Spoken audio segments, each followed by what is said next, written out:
वक्रतुंड महाकाय कोटिसूर्य समप्रभ निर्विघ्नं कुरु मे देव सर्वकार्येषु सर्वदा।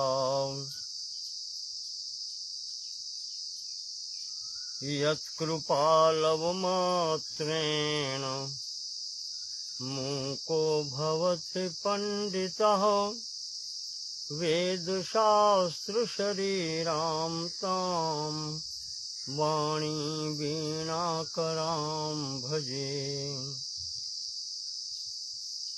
योगेन चित्तस्य पदेन वाचां मलं शरीरस्य तु वैद्यकेन योपाकरोत्तं प्रवरं मुनीनां पतञ्जलिं प्राञ्जलिरानतोऽस्मि। ॐ पूर्णमदः पूर्णमिदं पूर्णात् पूर्णमुदच्यते पूर्णस्य पूर्णमादाय पूर्णमेवावशिष्यते। ओम शांति शांति शांति। श्रीमन महर्षि पतंजलि कृत योग दर्शन के द्वितीय भाग साधन पाद के अंतर्गत कल आपको हमने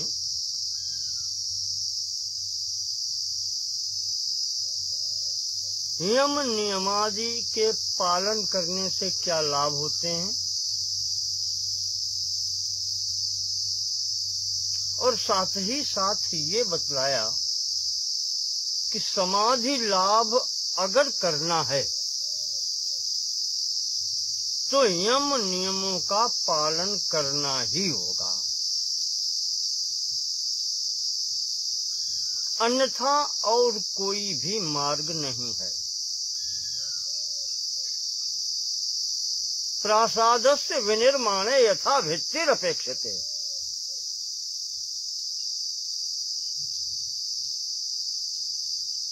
महल बनाने के लिए, घर बनाने के लिए जैसे नींव की आवश्यकता होती है, ठीक उसी प्रकार से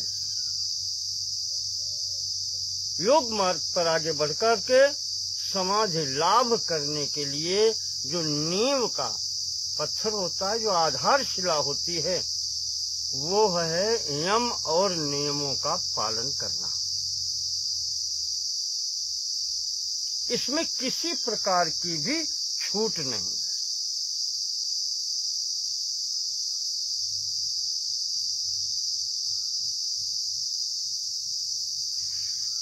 ये इसमें बताया गया है।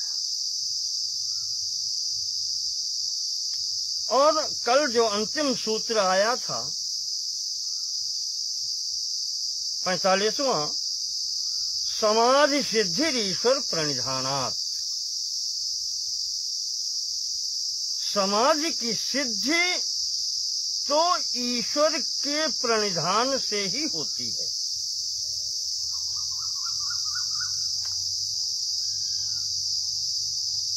और ईश्वर प्रणिधान क्रियायोग का भी अंग है, पहले सूत्र में बताया था द्वितीय पाद के,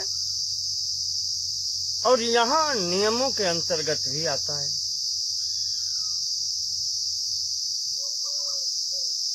ईश्वर प्रणिधान, इसके बिना तो कुछ हो ही नहीं सकता।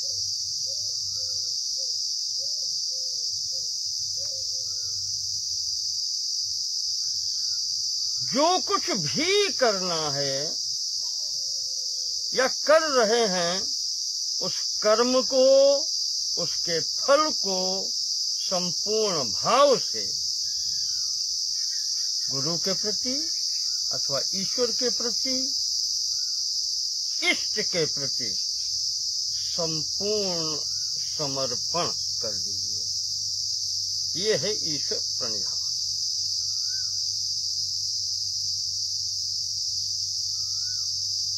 कायेन वाचा मनसेन्द्रियैर्वा बुद्ध्या बुद्ध्यात्मना वानुसृत स्वभावात्। योगीश्वर जी की बात। जो कुछ भी तुम कर रहे हो, कायेन वाचा मनसा इंद्रियैर्वा, मन इंद्रिय, वाणी शरीर, बुद्ध्यात्मना वानुसृत स्वभावात्, मन से बुद्धि से जो कुछ भी तुम कर रहे हो, करोति यद् यत् सकलम परस्मै नारायणायेति समर्पयेत् तत्। जो कुछ भी तुम कर रहे हो, यद् यद् करोति, जो भी कार्य व्यक्ति कर रहा है वो भगवान के प्रति समर्पित कर दे। इससे बढ़कर के और कोई साधन नहीं।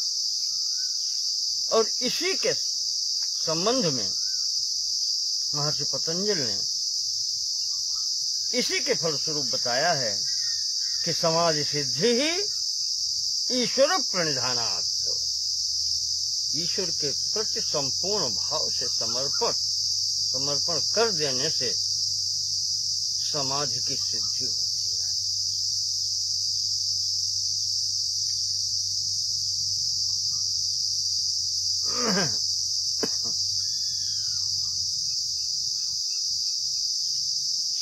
तो उसी में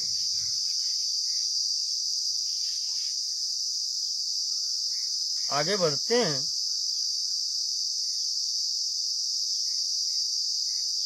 और 45वां सूत्र, जिसमें महर्षि कहते हैं स्थिर सुखम आसनम। यम हो गए, योग के 8 अंग बताए थे, यम, नियम, आसन, प्राणायाम, प्रत्याहार, धारणा, ध्यान और समाधि। जिसके 2 अंग बताए जा चुके हैं, यम और नियम। और इनसे क्या लाभ होता है, क्या सिद्धि प्राप्त होती है, वो भी बतला दिया गया है। अब आगे बढ़ते हैं तीसरे अंग के लिए, आसन। तो महर्षि कहते हैं स्थिर सुखम आसन। आसन ऐसा हो जो स्थिर हो, जिस पर आप देर तक बैठ सकें, और सुखम, सुखपूर्वक बैठ सकें, तभी तो आप बैठ पाएंगे। अगर सुखपूर्वक बैठने की स्थिति न बनी तो आप कैसे बैठ पाएंगे। स्थिर सुखम आसनम।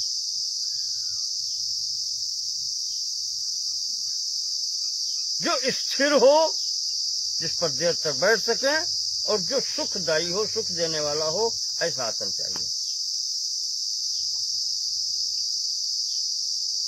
अब यहाँ पर आसन की चर्चा, ये बिछौना नहीं है जिस पर बिछा के बैठते हैं। यहाँ पर मुख्य रूप से चर्चा है कि हम बैठते किस प्रकार से हैं, हमारा बैठने का तरीका।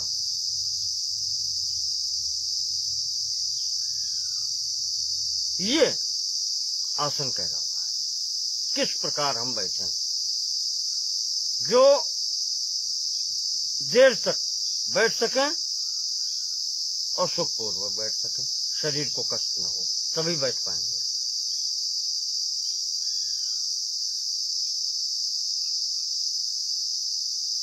इसके संबंध में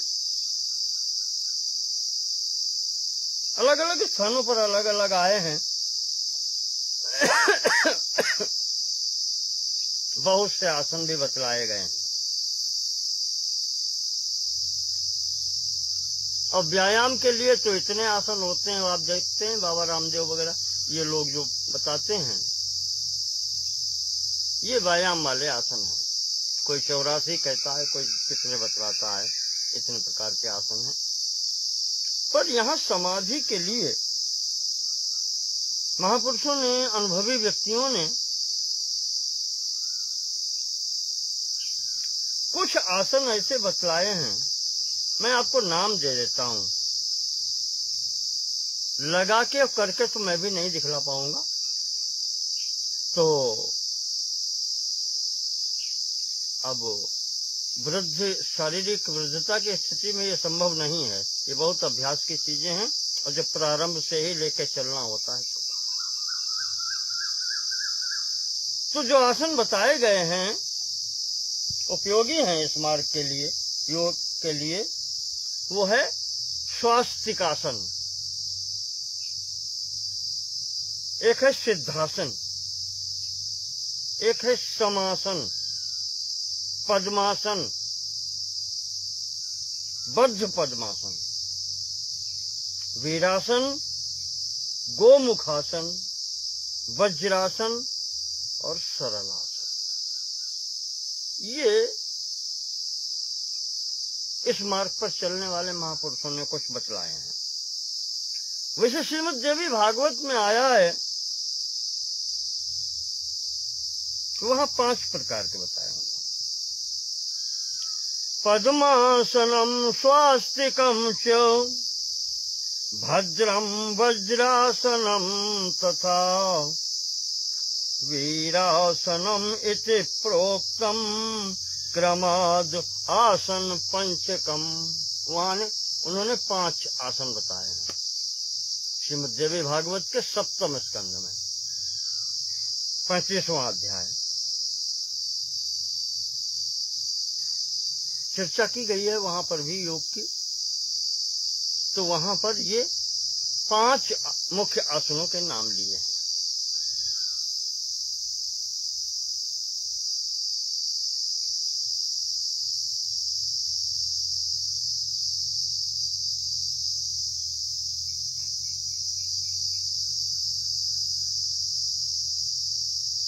तो इस प्रकार से यहाँ पर आसनों की चर्चा होती है। आसन वो है जिसकी सहायता से हम स्थिरता पूर्वक, बिना हिले डुले, सुख पूर्वक, बिना किसी कष्ट के देर तक बैठ सकें।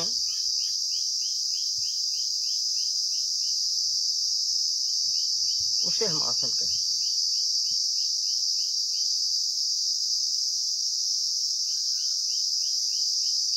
क्योंकि इसमें यही आवश्यकता होती है, सुखपूर्वक बैठ सकें, देर तक बैठ सकें, तो अधिक से अधिक समय तक ध्यान लगा करके बैठना आसान हो जाता है।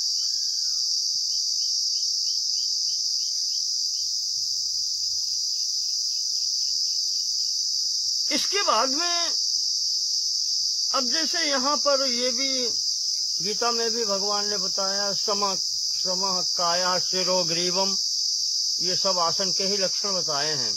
वैसे मैं आपको एक अनुभव की बात बता सकता हूँ।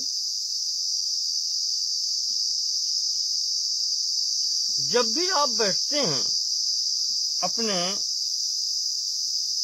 जिसको आप कहते हैं पालथी मार के, ये सरल आसन है। इस पर आप बैठें या पद्मासन पर बैठें,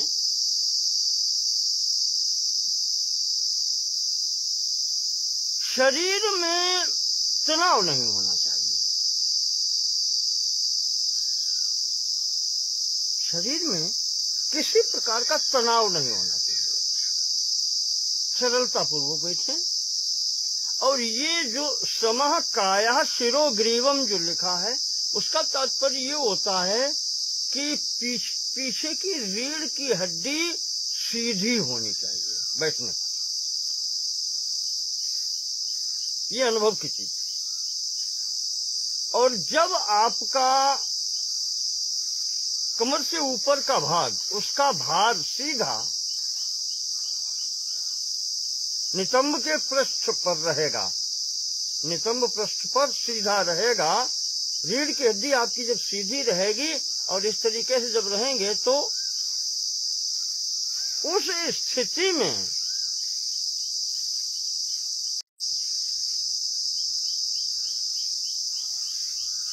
तो मैं कह रहा था कि जब सीधे होकर के बैठते हैं तो पूरा भार ऊपरी भाग शरीर का आपके मूल स्थान नीचे, पीठ सीधी, सिर और गर्दन, ये सब एक सीधे भाग में जब होते हैं तो आपके इस भार को सीधा वहन करता है पिछला भाग आपका, जिसको मूलाधार आप कह लें।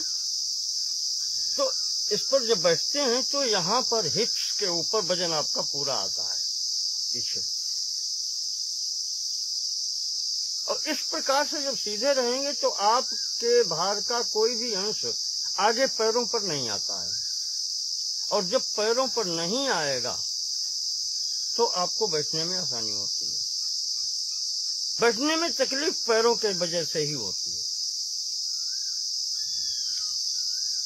तो प्रयास ये हो कि सीधा बैठें, जिससे पीछे की रीढ़ की हड्डी जो है आपकी वो बिल्कुल सीधी रहे। तब आप अधिक स्थिर अनुभव कर सकेंगे। तो पतंजलि जी कहते हैं स्थिर सुखम आसनम, आसन वो जिससे आप सुख पूर्वक देर तक बैठ सके, स्थिरता पूर्वक बैठ सके। अब ये अलग है कि जैसे गीता में भगवान ने कहा है, या तो नदी किनारे बैठे, एकांत में बैठे, जंगल में बैठे, गुफा में बैठे, अच्छा है, एकांत तो होना ही चाहिए। साधना के लिए एकांत स्थली तो होनी चाहिए।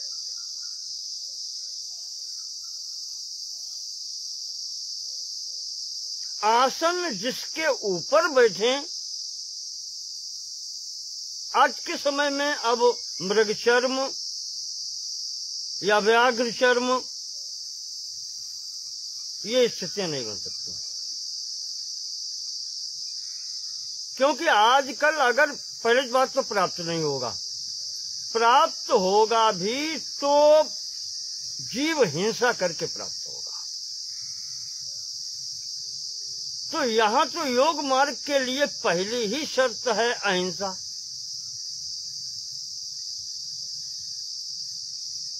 तो जो वस्तु हिंसा से प्राप्त होगी उससे आप सिद्धि नहीं पा सकते, तो उसका विचार भी मत करें। अच्छा यही है, भूमि के ऊपर लकड़ी का, उसके ऊपर कुशा, उसके ऊपर ऊन का, और उसके ऊपर चाहे तो सूती डाल सकते हैं। इस प्रकार से कर लें तो ये बैठने के लिए आसन उपयुक्त रहता है।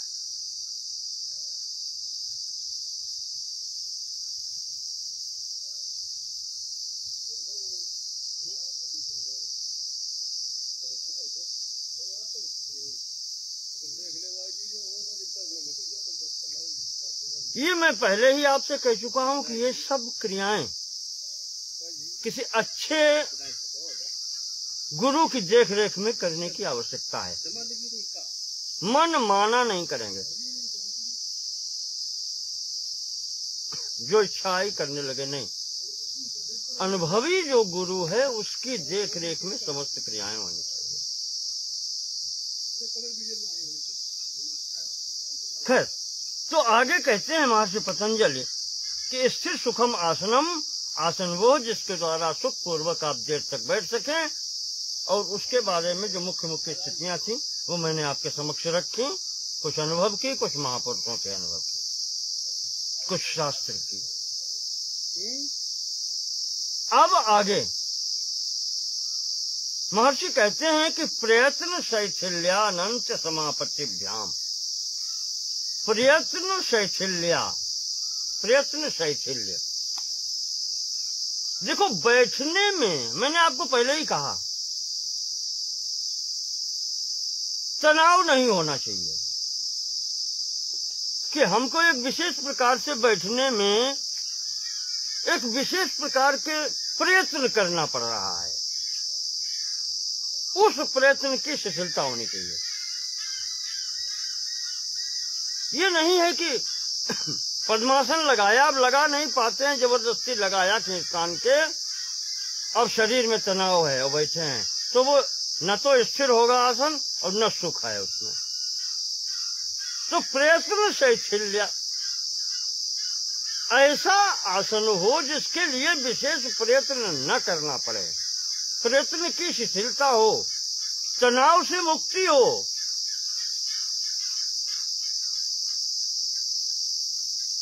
और आनंत्य समापत्तिभ्याम,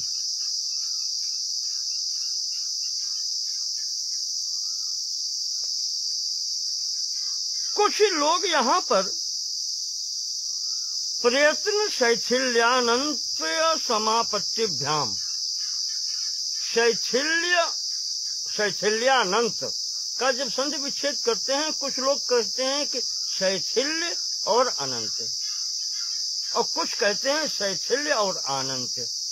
इस कारण से अलग अलग टीकाकारों के कुछ अर्थों में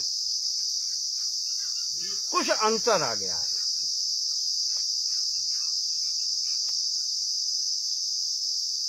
प्रयत्न शैथिल्य, बिना किसी प्रयत्न के या प्रयत्न शिथिलता के आधार पर जो आसन होता है वो स्थिर भी होता है और उस पर आप सुखपूर्वक बैठ भी सकते हैं। आसन पर बैठने के बाद में अगर तनाव बना रहे या शरीर में कहीं व्यवधान उत्पन्न हो तो आप बैठ नहीं सकते हैं। और दूसरी चीज बताई अनंत समापत्तिभ्याम, चित्त को किसी अनंत वस्तु पर केंद्रित करो, मन को बड़ी से बड़ी वस्तु पर केंद्रित करो तो ये भागेगा नहीं। अगर छोटी वस्तु पर कहीं केंद्रित करते हैं तो छोटी छोटी वस्तुएं बहुत हैं, कहीं इधर जाएगा, कहीं दूसरी वस्तु पर, कहीं तीसरी वस्तु पर, और फिर हजारों करोड़ों वस्तुएं हैं, भागेगा इधर उधर। तो महर्षि कहते हैं कि ऐसी वस्तु पर इसको केंद्रित करो जो बहुत विस्तार वाली हो, अनंत विस्तार वाली हो, उस पर केंद्रित करो। तो उससे ये होगा कि इसको भागने की जगह ही नहीं मिलेगी, कि जब उससे विस्तार वाली कोई अन्य वस्तु इसको दिखाई नहीं पड़ेगी। उदाहरण के लिए आपको यहाँ पर एक ले लेते हैं,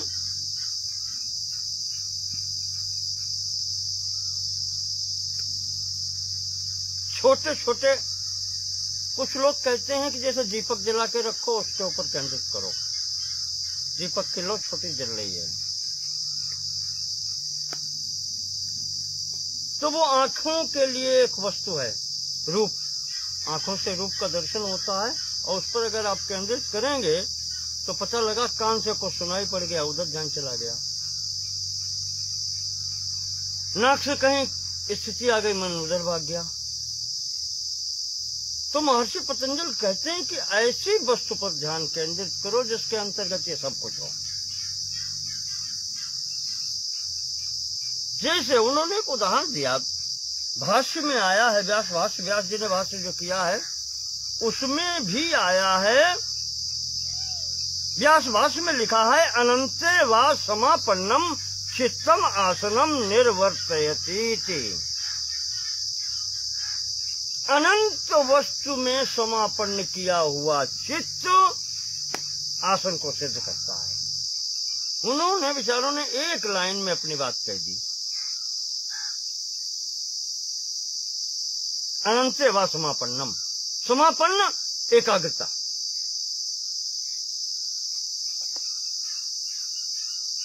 अब इसमें वही मैंने बताया, कुछ लोग अनंत कुछ लोग अनंत, कितना अंतर पड़ जाता है।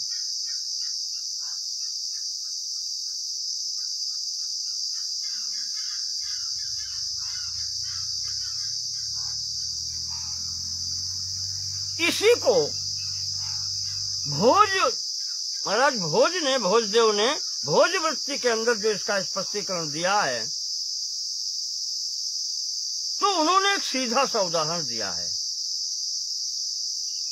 यदा च आकाशादिगत आनंत्ये, इन्होंने आनंत्य शब्द लिया है, यदा च आदिगत अनंत्ये चेतसा समापत्ति ही। कहते हैं ऐसी वस्तु में चित्त एकाग्र करो जैसे आकाश है। संपूर्ण आकाश के जब आप कल्पना करेंगे तो उसमें फिर सब आ जाता है, क्योंकि सृष्टि उत्पत्ति ही वहां से है। सर्वप्रथम सूक्ष्म तत्व भी कहें तो आकाश से ही प्रारंभ होता है। आकाश, वायु, अग्नि, जल और पृथ्वी, ये क्रम है आने का। तो फिर आकाश से बढ़ के और अनंत वस्तु क्या हो सकती है? यदा च आकाशादिगत अनंत्ये चेतसा समापत्ति, समापत्ति एकाग्रता क्रियते, जब ऐसा किया जाता है तो अव्यवधानेन तादात्म्यम आपद्यते, तब उसमें कोई व्यवधान नहीं होता और उससे तादात्म्य हो जाता है। क्यों?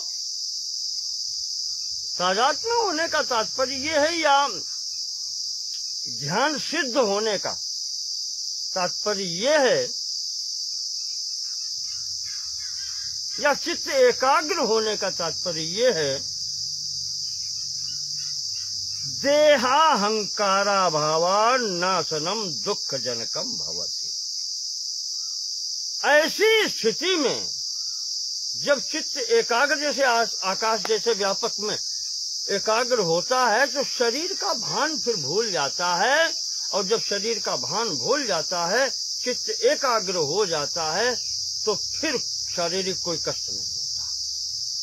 तब स्थिर सुखम आसनम की निष्पत्ति हो जाती है। ये महाराज भोजदेव ने अपने भोजपत्र में बताया है।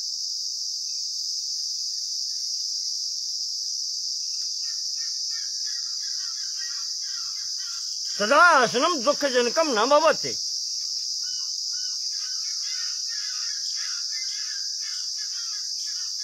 उस समय फिर आसन जो है वो दुख देने वाला नहीं होता। अच्छा, फिर इससे लाभ क्या होता है जब आसन अगर सिद्ध हो गया? महर्षि कहते हैं ततो द्वंद्वा नभिघातः। ततः इससे, किससे? आसन सिद्ध होने से।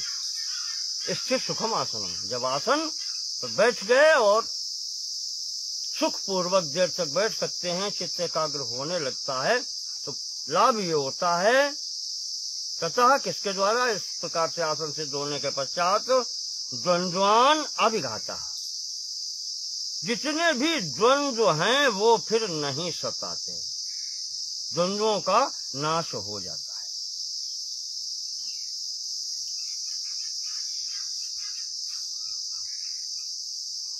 या द्वंद्व अनभिघाता, द्वंद्व जो हैं वो इसको पीड़ा नहीं पहुंचाते। द्वंद्व क्या मतलब? जो वस्तुएं जोड़े के साथ में रहती हैं, दो, सुख दुख, हानि लाभ, गर्मी सर्दी, इसी प्रकार ये द्वंद्व कहलाते हैं। भूख प्यास कह सकते हैं।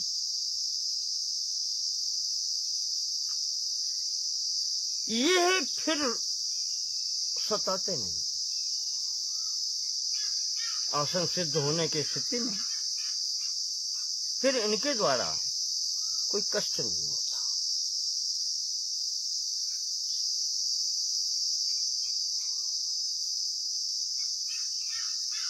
तो ये आसन के संबंध में बतलाया गया है। सूत्र 46, 47, 48। स्थिर सुखम आसनम और प्रयत्न शैथल्यानंत समापत्तिभ्याम, और अंत में 48वां है ततो द्वंद्वान अभिघाता। इसमें आसन का विवरण दिया गया है। अब चौथा चरण यम नियम आसन। अब आया प्राणायाम। प्राणायाम क्या है? महर्षि पतंजलि अगले सूत्र में बता रहे हैं, तस्मिन् सति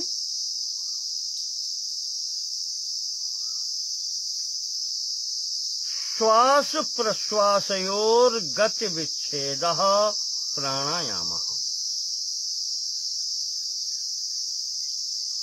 तस्मिन् सति पीछे वाले सूत्र से मिला है। उसके होते हुए, किसके होते हुए? पीछे कौन था? आसन।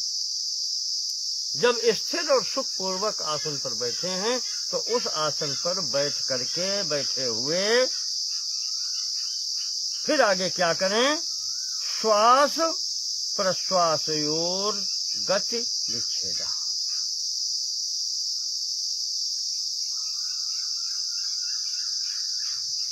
श्वास कहते हैं वायु को अंदर लेना, और प्रश्वास कहते हैं वायु को बाहर निकालना। प्राण वायु को अंदर लेना श्वास, बाहर निकालना प्रश्वास। तो महर्षि कहते हैं कि श्वास प्रश्वासयोर, इन दोनों गतियों का गति विच्छेद, इनकी गतियों को रोकना। रोकना क्या? बंद करना नहीं, नियंत्रण करना। ये प्राणायाम है।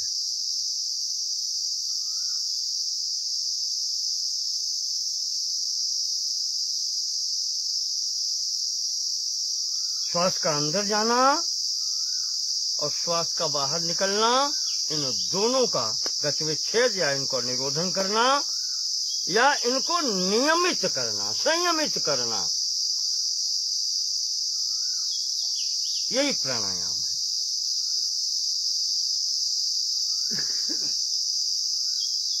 मूल बात आपको बता दें,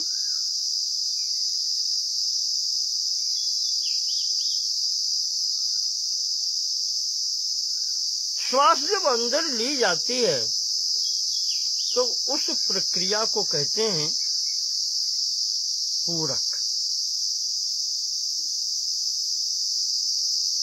शरीर को वायु से पूर्ण करना, भरना, पूरक। और फिर अंदर वायु को रोकना, ये कहलाता है कुंभक। तो श्वास अंदर जब जाती है उसको कहते हैं पूरक, रोकना कुंभक, और जब प्रश्वास यानी सांस वायु बाहर निकालना है तो उसको कहते हैं रेचक।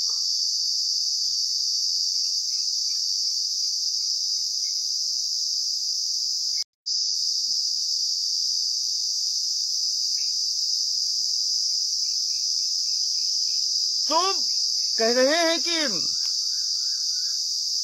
हाँ, मैं कह रहा था रेचक और पूरक की बात हो रही थी।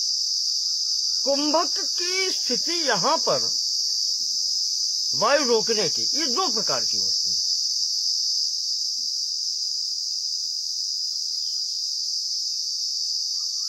जैसे हमने बताया कि श्वास अंदर लेना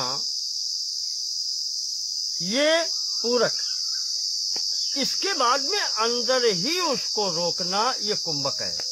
यह कुंभक आंतरिक कुंभक कहलाता है।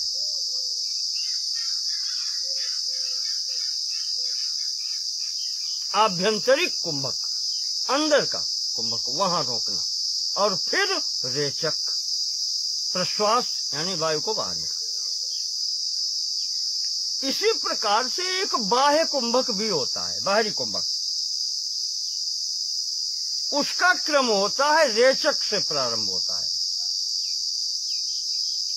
सर्वप्रथम रेचन या रेचक। रेचक में वायु को संपूर्ण रूप से अंदर से बाहर की ओर फेंक देना, बिल्कुल यथासंभव जितना हो सके निकाल देना और फिर रोकना। ये बाह्य कुंभक है, बाहरी कुंभक।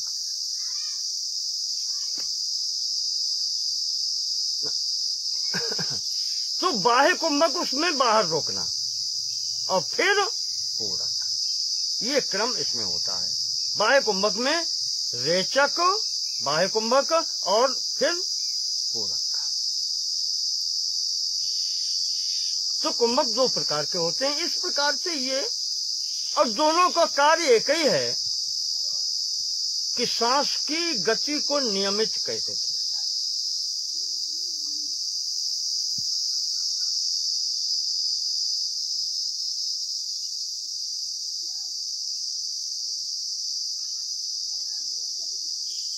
तो यहां ये कहते हैं गति विच्छेदा प्राणायाम, श्वास प्रश्वास की गति को रोकना। कितनी देर रुक सकती है, अभ्यास से होता है। मैंने आपसे कहा कोई भी प्रक्रिया बिना गुरु की देखरेख में मत करें, अनुभवी व्यक्ति की देखरेख में होनी चाहिए। तो इसमें कितने समय तक रुकता है कुंभक के ऊपर निर्भर करता है। और पूरक और रेचक की स्थिति लगभग समान समय होता है। एक अनुभव की बात आप यहाँ पे लीजिए। आपने देखा होगा सांस जब अंदर लेते हैं पूरक, ऐसे ही नॉर्मल स्थिति में हम लोग, उसमें जितनी देर लगती है निकालने में उतनी देर नहीं लगती। रेचन में उतनी देर नहीं लगती। ये समय का अंतर है, आप देख लीजिए। नॉर्मल स्थिति में दूसरी स्थिति, जैसे आप कोई शारीरिक श्रम करके आते हैं, भाग के दौड़ के या कुछ काम कर रहे हैं, तो आपकी सांस तेज चलने लगती है। यानी आपके कार्य के अनुसार भी आपकी श्वास प्रश्वास जो है वो नियम से हटके हो जाती है। एक बात चीज और, वृद्धावस्था में कुछ अनुभव की चीजें भी तो फिर आती हैं। कोई गलत काम करके आया हो व्यक्ति, आप गौर से देख लेना, उसकी सांसें तेज चल रही होंगी। अगर पकड़ जाए, अगर उसको शंका हो जाए कि हम पकड़ गए, भले ही वो अगले ने वैसे ही रोक लिया है। पुलिस वालों के आदमी सामने से अपराधी क्यों भागता है ना, वो देख के ऐसे ही जान लेते हैं। यही अनुभव होता है। अपराधी अगर है तो वो तो शंकित रहता है कि हम किसी दिन पकड़े जाएंगे, और अचानक में अगर कोई फंस जाए तो उसकी सांस अनियमित हो जाती है।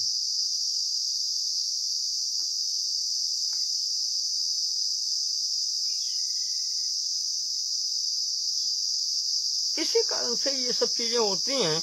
तो यहाँ पर भी जो बताई गई है कि प्राणायाम इसीलिए करवाया जाता है कि वो बिल्कुल नियमानुसार जितना आवश्यक हो उतना ही होना चाहिए।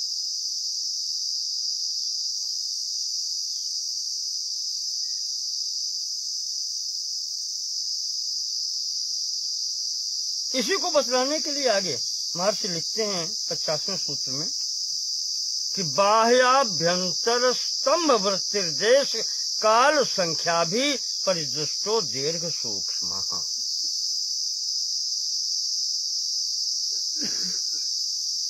बाह्य आभ्यंतर स्तंभ वृत्ति ही प्राणायाम 3 प्रकार का। बाह्य अभी आपको बता चुके, बाहर रोकना बाह्य वृत्ति है वो। आभ्यंतर वृत्ति अंदर रोकना,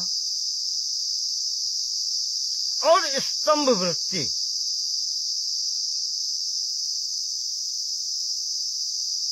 स्तंभ वृत्ति वो कहलाती है न रेचन न कुंभक, जो जहां है उसको वहीं रोक देना, न श्वास खींचना न बाहर निकालना। एकदम इच्छा हुई तो बस ऐसे ही जहां की तहां स्तंभित कर दी, श्वास प्रश्वास, ये स्तंभ वृत्ति कहलाती है। 3 प्रकार की स्थितियां, एक तो विधिवत पूरक करके आंतरिक स्तंभन किया, कुंभक, आंतरिक कुंभक हुआ, और फिर रेचन प्रक्रिया हुई। अथवा इसके विपरीत, पहले रेचन प्रक्रिया, फिर बाह्य कुंभक, और फिर श्वास यानी पूरक, 2, और तीसरी एकदम यथास्थान जैसे कि जो जहां पर है वो कहलाती है स्तंभ वृत्ति। तो आभ्यंतर वृत्ति अंदर रोकना, बाह्य वृत्ति बाहर रोकना, और स्तंभ वृत्ति जहां की तहां रोकना।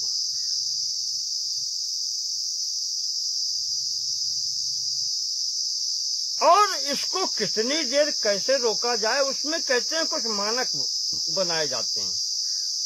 देश काल संख्या भी परिदृष्टो दीर्घ सूक्ष्म। प्राणायाम को दीर्घ करना है या सूक्ष्म करना है, वो 3 बातों पर निर्भर करता है। देश, काल, संख्या भी। एक तो देश, हम बैठे कहाँ हैं।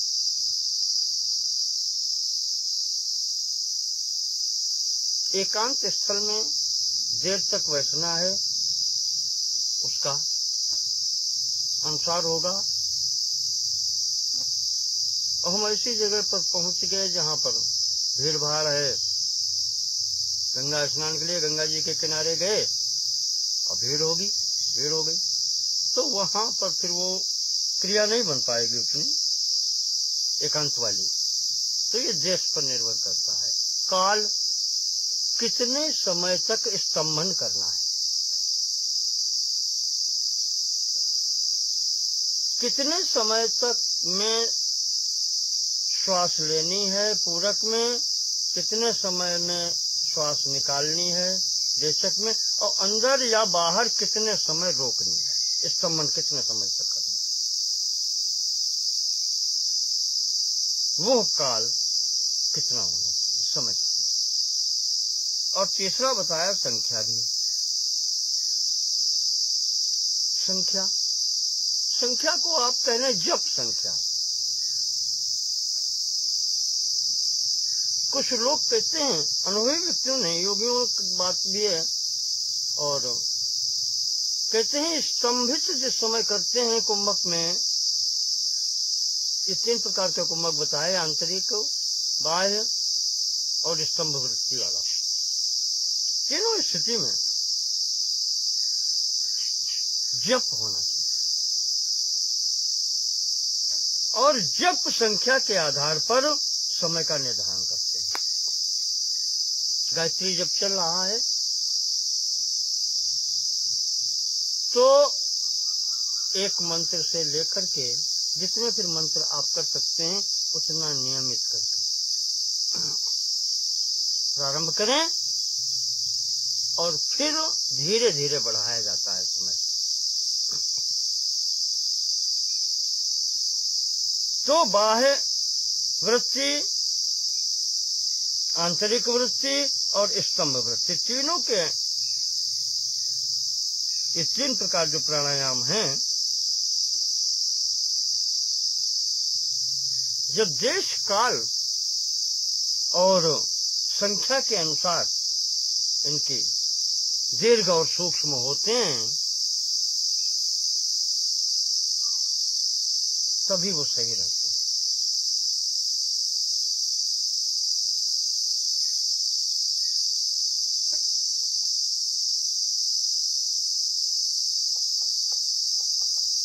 यहाँ कुछ भाष्यकारों ने देश परिदृष्टि की बात की है, काल परिदृष्टि और संख्या परिदृष्टि क्या होता है उसका कुछ दिया है विवरण। स्तंभ वृत्ति मैंने आपको बताई दी, श्वास को जहां का तहां वैसे रोक देना। और यहां जो दिया है कि देश काल संख्या भी परिदृष्टा दीर्घ सूक्ष्म, देश काल और संख्या की दृष्टि से देखा हुआ दीर्घ अथवा सूक्ष्म होता है प्राणायाम। तो देश परिदृष्ट कैसे होता है? देश एक बाहरी बात मैंने आपको बता दी, कहाँ बैठे हैं, कैसे बैठे हैं, उस स्थिति को भी देख सकते हैं, पर एक आंतरिक भी होता है।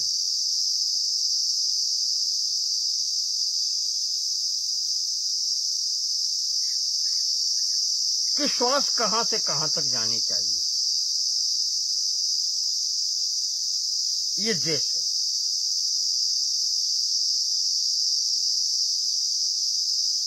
और ये जब गुरु ही बताता है तो समझ में आता है। भाष्यकार ने लिखा है, रेचक में नासिका तक प्राण का निकालना, या पूरक में मूलाधार तक श्वास का ले जाना, और कुंभक में नाभि चक्र में रोक देना श्वास का, ये देश है। नासिका देश है, मूलाधार भी एक स्थान है, और नाभि चक्र भी एक स्थान है। तो कैसे कहाँ तक जाना है, वो देश परिदृष्ट होता है, काल परिदृष्ट।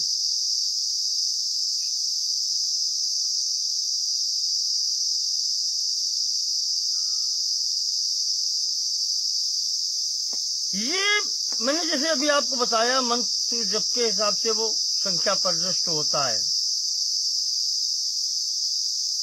संख्या परिदृष्ट में महर्षि व्यास जी का भाष्य है संभवतः, उसमें कहते हैं कि संख्या परिदृष्ट वो है कि कितनी बार प्राणायाम करना है, ये संख्या, वो उसकी संख्या, एक बार करना है, 2 बार करना है, 5 बार करना है, कितनी बार करना है, ये संख्या परिदृष्टि। और काल परिदृष्टि ये है, मैं आपको बताऊं, इसका जो नियम है वो ये है कि जब रेचन क्रिया होती है, यानी कि सांस को बाहर निकालना,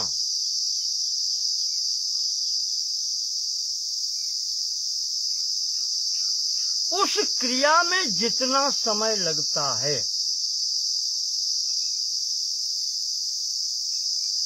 उससे दूने समय का कुंभक होना चाहिए।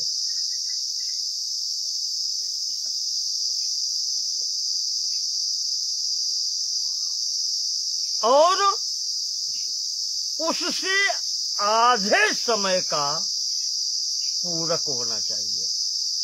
ये प्रक्रिया है। दूसरे तरीके समझें आप, पूरक में जितनी देर में हम सांस लेते हैं, मान लीजिए कि आपको 3 सेकंड लगते हैं पूरी सांस लेने में, या 2 सेकंड लगते हैं, चलो 2 सेकंड मानो।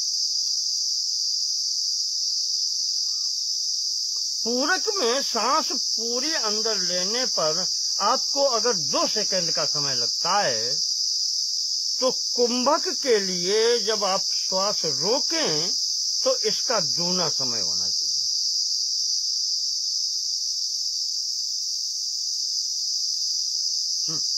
नहीं, मैंने क्या कहा था, अभी कहा था आप,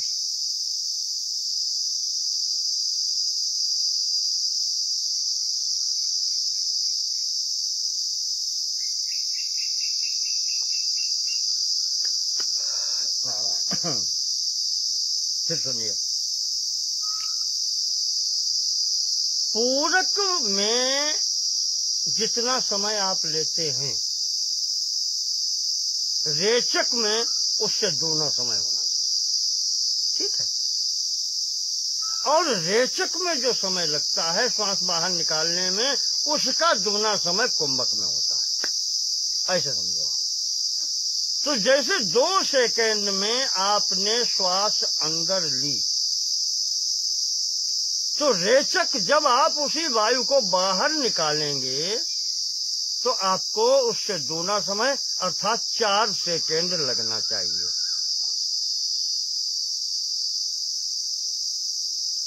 प्राणवायु अंदर लेने में जो समय लगता है, निकालने में उससे दूना समय होना चाहिए।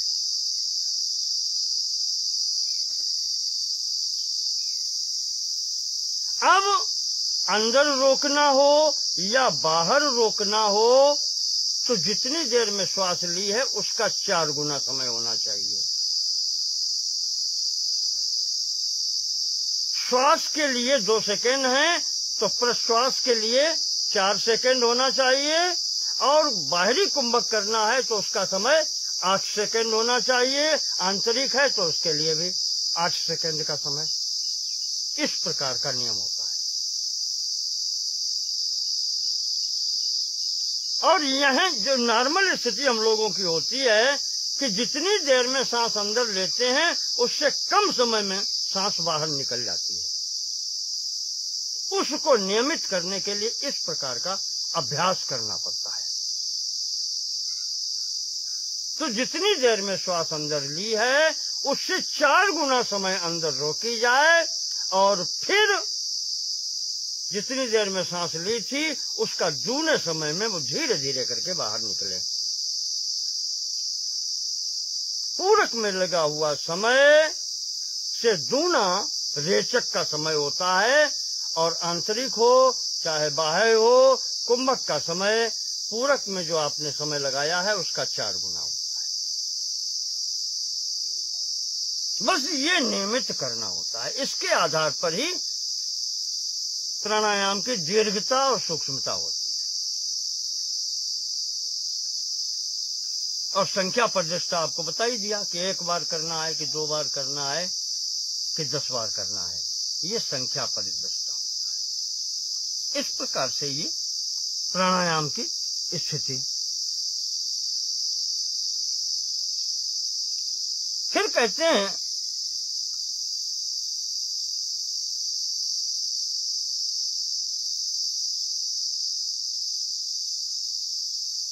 ये रेचक पूरक कुंभक 3 ही क्रियाएं हैं इसमें।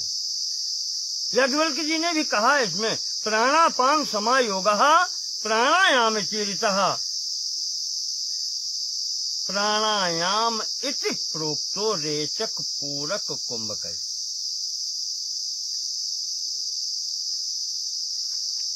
तो है ये।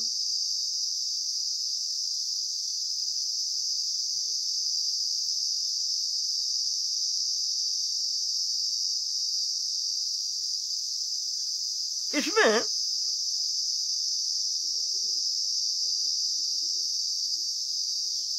जो समय दिया है वो इसी प्रकार से है।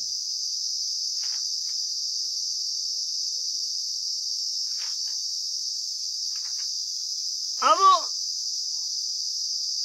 मैंने आपको जो बताया वो देश काल और संख्या के द्वारा परिदृष्ट, ये इसकी स्थिति आपको बताई। अब यहां पर अगले में सूत्र में महर्षि पतंजलि कहते हैं एक चौथे प्रकार का भी प्राणायाम होता है। 3 तो ये बता दिए।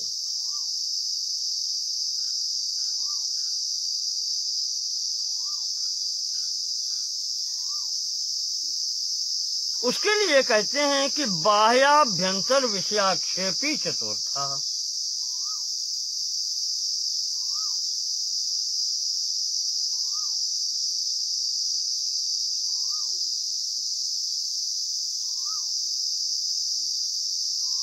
बाह्य आभ्यंतर विषयाक्षेपी चतुर्था।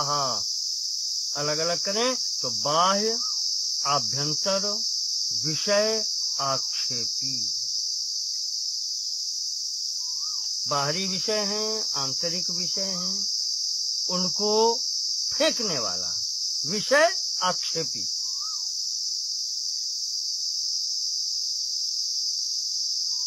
फेंकेगा कब? जब उनके विषय में कुछ जानेगा, उसकी आलोचना करेगा, क्या हितकर है क्या नहीं हितकर है, तो भली प्रकार से उनकी आलोचना करके उनके विषय में ज्ञान प्राप्त करके और तब उनको बाहर फेंकता है। यह चतुर्थ प्राणायाम कहलाता है।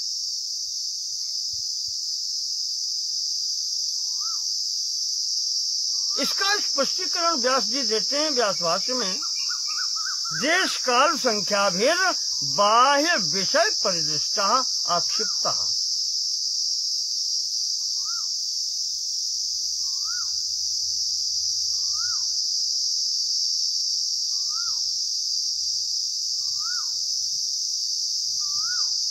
कहते हैं कि जो पीछे बता के आए हैं, देश काल संख्या भी बाह्य विषय परिदृष्टा आक्षिप्ता, देश के द्वारा परिदृष्ट, काल के द्वारा परिदृष्ट और संख्या द्वारा परिदृष्ट जब प्राणायाम किया जाता है तो वो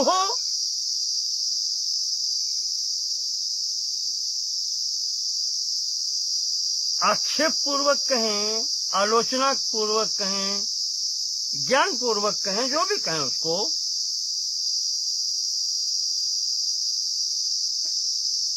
है तो सब में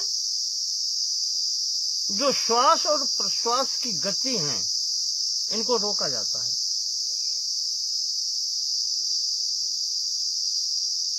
चाहे वो स्तंभ वृत्ति हो, चाहे वो आभ्यंतर वृत्ति हो, चाहे वो बाह्य वृत्ति हो, यानी श्वास प्रश्वास की गति का विच्छेदन कर देना, रोकना, अभाव करना।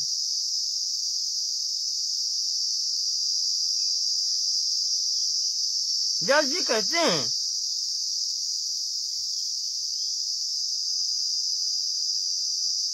यही चौथे प्रकार का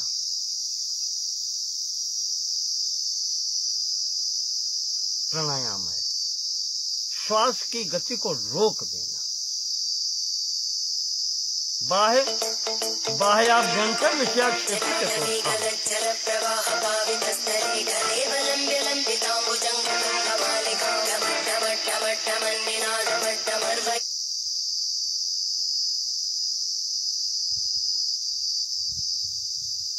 तो इस स्थिति में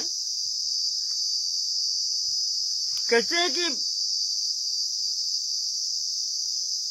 जो श्वास और प्रश्वास इन दोनों को गतियों का जहां पर अभाव हो जाता है, ये चौथे प्रकार का प्राणायाम है। इसमें विशेषता ये होती है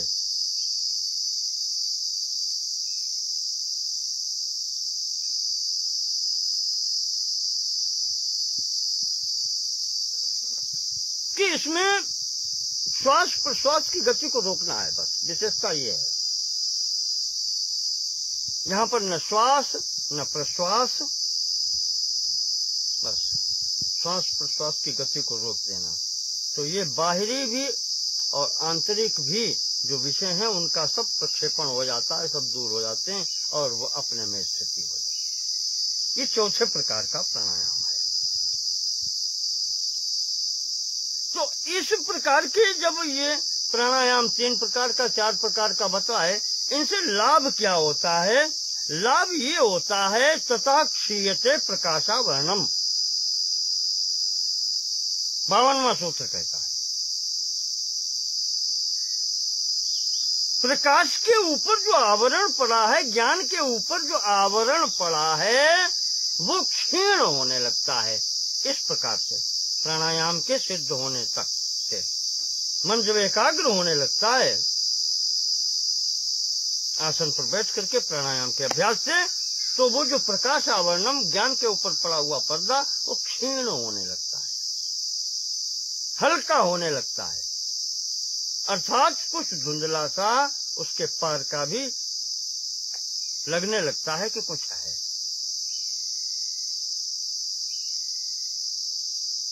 तथा किससे? उस प्राणायाम के अभ्यास से प्रकाशावरणम क्षीयते, वो प्रकाश के ऊपर जो पर्दा पड़ा है, जो आवृत है जिसके द्वारा, वो पर्दा क्षीण हो जाता है।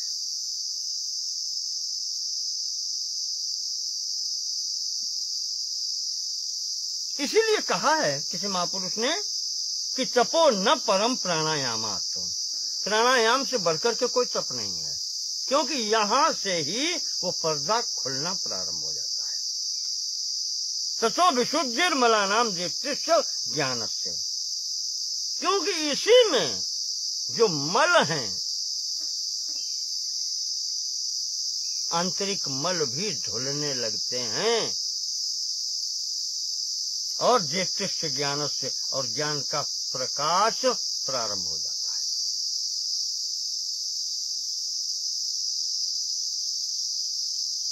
दयन्ते ध्यायमानानाम, प्राणायाम को उन्होंने धौंकनी, जैसे लोहार की धौंकनी नहीं होती है, उसमें वायु डालते हैं नियमित करके, तो उससे क्या होता है कि लोहा गलता है और उसमें जो मल होता है वो निकल जाता है, अलग हो जाता है, मैल उसका अलग हो जाता है और शुद्ध धातु बच रहती है। दह्यन्ते ध्यायमानानाम धातूनाम ही यथा मलाः, जिस प्रकार से उस धौंकनी के व्यवहार से, लोहार की जो धौंकनी है उससे हवा लेकर के दिए जाने पर भट्ठी में जल करके लोहे का मल दूर हो जाता है, धातु का मल दूर हो जाता है।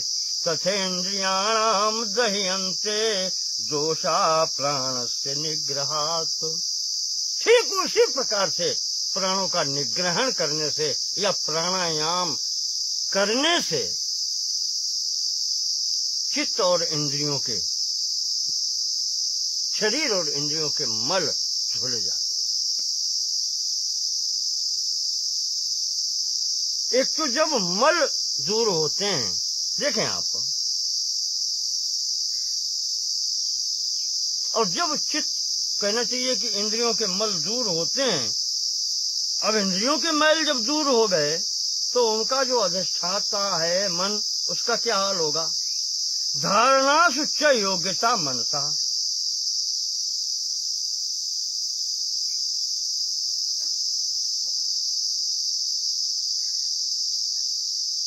मन को इतनी योग्यता प्राप्त हो जाती है कि इंद्रियों के शांत होने से, उनका मल धुल जाने के पश्चात उसका प्रभाव मन के ऊपर ये पड़ता है कि मन भी एकाग्र होने लगता है।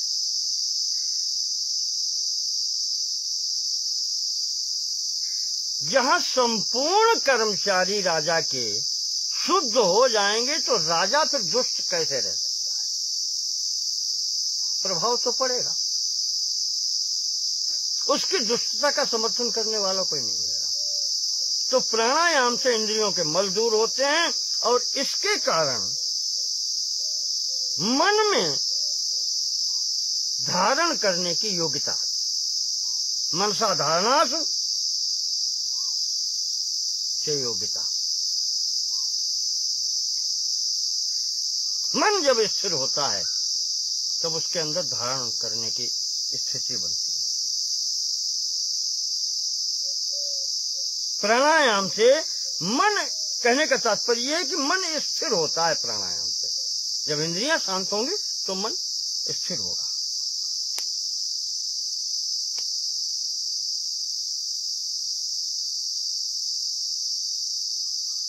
इसका प्रथम पाद में बात आ चुकी है, जहां पर 34वें सूत्र में आया था, प्रच्छर्दन विधानाभ्याम व प्राणस्यो, चित्त को निर्मल करने के उपाय जो बताए गए थे उसमें ही वहां पर आया था कि चित्त निर्मल कब होता है, प्रच्छर्दन विधानाभ्याम प्राणस्य, प्राण यानी श्वास प्रश्वास को नियमित करने से भी चित्त एकाग्र होता है। ये समाजपाद में पहले आपको बता चुके हैं। वही बात यहाँ पर कही गई है कि जब प्राणायाम ये सिद्ध होता है, एकाग्रता होने लगती है, इंद्रियां मल रहित हो जाती हैं, तो मन में भी एकाग्रता होने लगती है।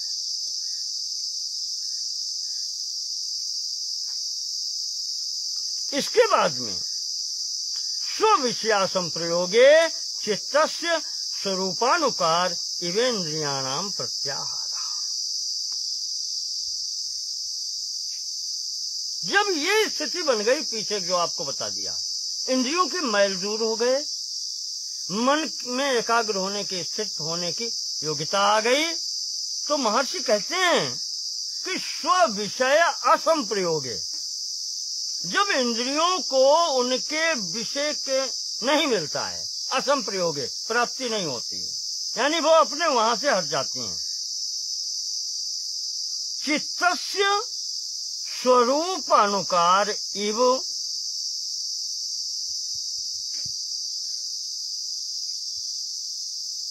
चित्तस्य स्वरूप अनुकार, चित्त के स्वरूप का इंद्रियां भी अनुकरण करने लगती हैं। जो मन की स्थिति बताई, मन शांत होने लगता है, एकाग्र होने लगता है, और उसी का अनुकरण फिर इंद्रियां करने लगती हैं। तो चित्त अनुकार इव, इस प्रकार से उस मन की, उस चित्त के अनुकरण करने पर उसी चित्त के अनुसार स्व विषय संप्रयोगे, वो अपनी विषयों की ओर न जाकर के जब इंद्रियां स्थिर हो जाती हैं, इसी स्थिति को प्रत्याहार कहते हैं।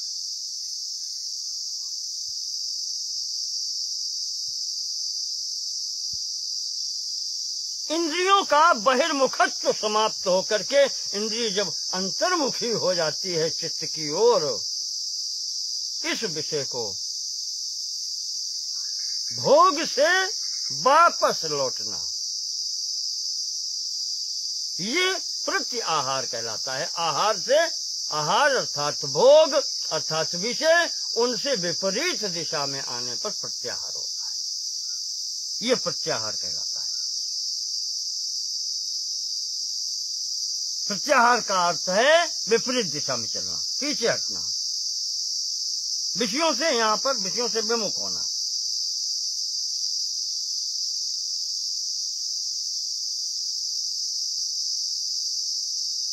एक बहुत अच्छा उदाहरण दिया है कि जैसे आपको बताया जाता है मधुमक्खी का छत्ता होता है, उसमें एक मधुमक्खी जो होती है वो रानी मक्खी कही जाती है, और समस्त मक्खियां उसके अनुसार ही व्यवहार करती हैं। अगर वो मक्खी, रानी मक्खी छत्ते से उड़ करके निकल जाए तो शेष मक्खियां भी छत्ता छोड़ती हैं। वो तब तक छत्ते पर नहीं बैठेंगी, अपने मूल स्थान पर शांत नहीं होंगी, जब तक वो रानी मक्खी नहीं बैठेगी। ये स्थिति आप ऐसे ही समझ लीजिए, ये मन की या चित्त की स्थिति। जब चित्त एकाग्र होने लगता है, चित्त शांत, तो वो मक्खियां कह लें, वो इंद्रियां भी अपने विषयों को छोड़ करके उसी का अनुकरण करती हैं और वो भी शांत होने लगती हैं। तो स्व विषया संप्रयोगे चित्तस्य स्वरूपानुकार एव इंद्रियाणाम प्रत्याहारा। अपनी अपनी वृत्तियों को छोड़ करके, अपने अपने विषयों को छोड़ करके अंतर्मुखी होती हुई इंद्रियां अपने जो मुखिया कहना चाहिए, उसका जो चित्त है, जो मन है, उसका अनुकरण करती हुई जब वो शांत हो जाती हैं, इस अवस्था को प्रत्याहार कहते हैं।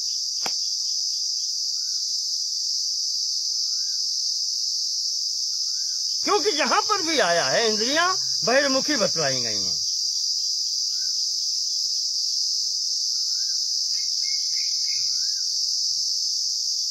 जिसका समर्थन कठोपनिषद में कल मैंने आपको शायद सूत्र बताया था, परांचिखान व्यतिरण स्वयंभू तस्मात् परांग पश्यति नान्तरात्मन।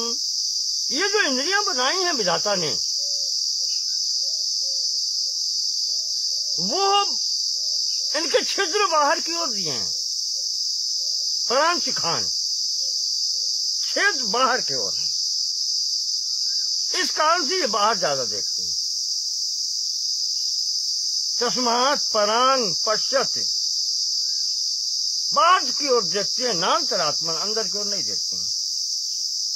कोई कोई ऐसा होता है कि जो इनको शांत करके इसी प्रकार से यम नियम आसन प्राणायाम करके और इनको शांत करता है, और वो अंदर की ओर जब इनको अंतर्मुखी करता है तब ये आत्मा की ओर चलती हैं।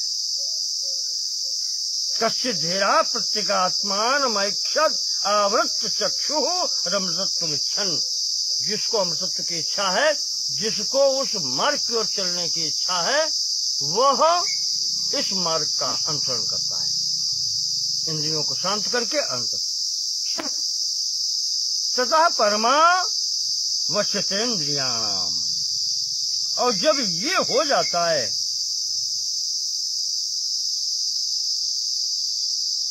अंतर्मुखी इंद्रियां जब हो जाती हैं, शांत चित्त के साथ, शांत मन के साथ में इंद्रियां भी अंतर्गत हो जाती हैं, तो उससे क्या होता है, इस प्रत्याहार से क्या होता है?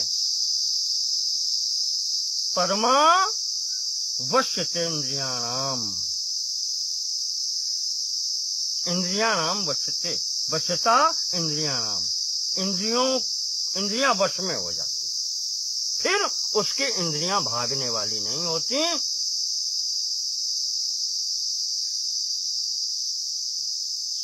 अच्छे प्रकार से परमावश्यते,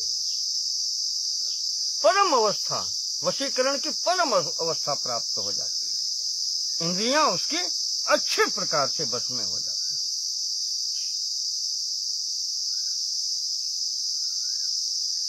अब इसके परम अवस्था से वशीकरण से अलग अलग लोग अपना अलग अलग अर्थ निकालते हैं। कोई कोई कहते हैं कि इसी को इंद्रिय जय कहते हैं, कोई कोई कहते हैं कि फिर वो इंद्रियां बाहर को जाती ही नहीं, अपने विषयों से परांगमुख होने के बाद में फिर वो उधर को उनका जाना ही रुक जाता है, बंद हो जाता है। तो कुल मिलाकर के आप इंद्रिय जय कह सकते हैं, इंद्रिय विजय, इंद्रिय जय, इंद्रिय दमन कह रहे हैं आप इसको। प्रत्याहार के अंतर्गत समस्त इंद्रियां मन सहित ये सब एक अंतर्मुखी होकर के एकाग्र हो जाते हैं। महर्षि पतंजल इस द्वितीय पाद की पूर्णता प्रत्याहार के साथ में करते हैं। इसी 55वें सूत्र पर महाराज महर्षि पतंजलि जी द्वितीय साधन पाद की पूर्णता करते हैं। यहाँ तक प्रत्याहार का विवरण दिया गया है, और इसके अब तीसरे भाग में, जिसको विभूति पाद कहते हैं, शेष स्थितियों का वर्णन वहाँ किया जाएगा। यहाँ कितनी हो गई? यम, नियम, आसन, प्राणायाम, प्रत्याहार। हाँ, मैंने जो आपको बताया था, ये 5 अंग जो हैं, ये बाहरी साधन कहे जाते हैं। बहिरंग साधन योग मार्ग के जो कहना चाहिए संप्रज्ञात समाधि की ओर चलने वाले के लिए, यह सभी समाधि तक चलने वालों के लिए यह 5 बहिरंग साधन हैं। ये बाहर से साधन इतना करना पड़ता है। अंतरंग साधनों की चर्चा अब तीसरे भाग विभूति पाद में कल के खंड में होगी, तो उस बात का विवरण फिर हम आपको अगले खंड में देंगे। आज हम अपने प्रसंग को यहीं पर स्थगित करते हैं। द्वितीय पाद साधन पाद की पूर्णता यहाँ पर होती है। नमो नमः। बहुत बहुत धन्यवाद आपका। कृपा बनाए रखें, उत्साहवर्धन करें। और क्या है, तेरा तुझको अर्पण क्या लगे मेरा, मेरे पास क्या है।